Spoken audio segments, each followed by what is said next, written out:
E aí, gente, essa questão 7 que eu trago aqui para vocês é uma das questões que vai exigir um pouco de reflexão, porque aqui ela relaciona alguns algumas das questões mais assim da cinemática do capítulo C1, que fala sobre conceitos que a gente precisa abstrair um pouquinho, ou talvez desenhar para poder entender, que eu vou mostrar aqui para vocês passo a passo.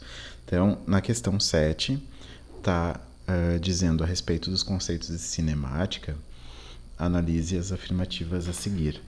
Tá, então a primeira afirmativa que está me dizendo é aquela que diz que um carro, quando ele apresenta aceleração constante de 3,0 metros por segundo ao quadrado, isso significa que ele percorre 3 metros a cada segundo. Essa questão está já de cara errada, porque quando a gente diz que quando um objeto percorre 3 metros a cada segundo, 3 metros a cada segundo, a gente não está falando sobre aceleração, a gente está falando sobre velocidade. Essa aqui é uma informação de velocidade. É uma informação de velocidade, tá? Então, se aqui estivesse escrito velocidade, essa alternativa está correta. Agora, por que não está correta? Se eu quisesse deixar a aceleração aqui, o que estaria faltando aqui, aqui no final? Então, para falar corretamente essa sentença, eu poderia dizer que um carro apresenta aceleração constante de 3 metros por segundo ao quadrado significa que ele percorre a cada segundo 3 metros por segundo.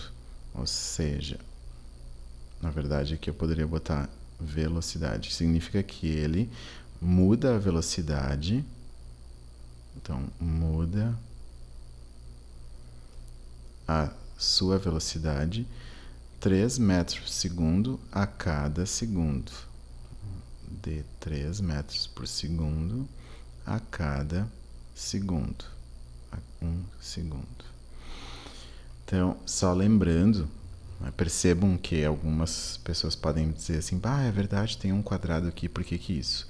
Então, lembrem que a velocidade é a variação de posição por tempo. Ou seja, se eu botar ali, definir que a minha posição é medida em metros e o meu tempo medido em segundos. Ok. Então, variação de espaço com variação de tempo, com relação ao tempo. Agora, a aceleração, a gente precisa lembrar que é a variação da velocidade com relação ao tempo. Lembrando que a velocidade que eu defini antes, metros por segundo, variando a cada segundo, esse segundo S aqui é esse desse tempo aqui, e esse ms da minha velocidade, tá? Matematicamente eu posso então comprovar aqui para vocês que a unidade de aceleração é metros por segundo ao quadrado, porque segundo no denominador vezes o outro segundo no denominador, eu tenho aqui a minha unidade de aceleração no Sistema Internacional de metros por segundo ao quadrado. Eu poderia falar que a minha aceleração é quilômetros por hora ao quadrado, mas é bem mais raro a gente ver essa situação aqui. É mais fácil aqui no Brasil, por exemplo, a gente vê metros por segundo ao quadrado. Ok, então, já explicando bastante para as partes erradas da questão da alternativa 1 aqui, vamos para a parte 2. Quando viajo sentado em um ônibus que se encontra a 80 km por hora, eu posso afirmar que eu estou em repouso em relação aos outros passageiros do ônibus que também estão sentados.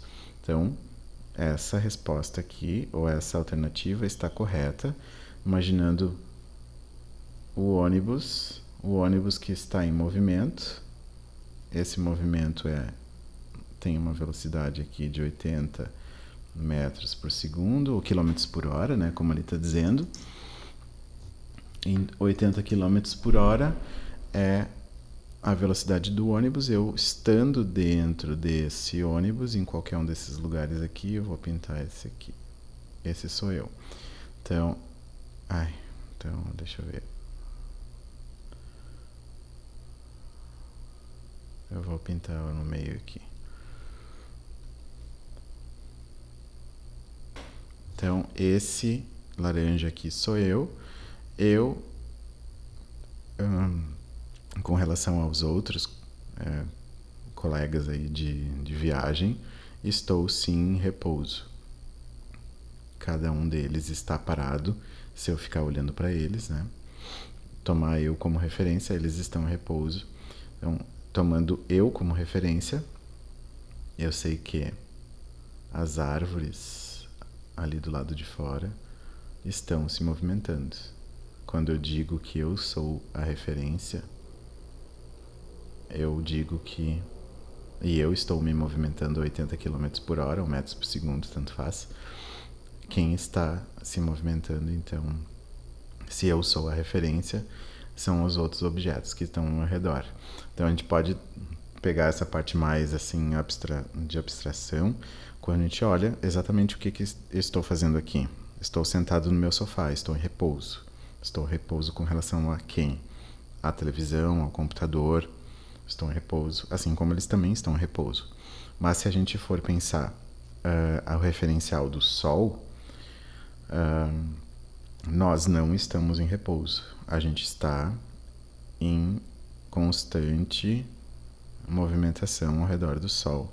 Então, se o Sol for nossa referência, a gente não está em repouso, certo? Então, retornando à nossa questão 2, a nossa alternativa 2 está correta.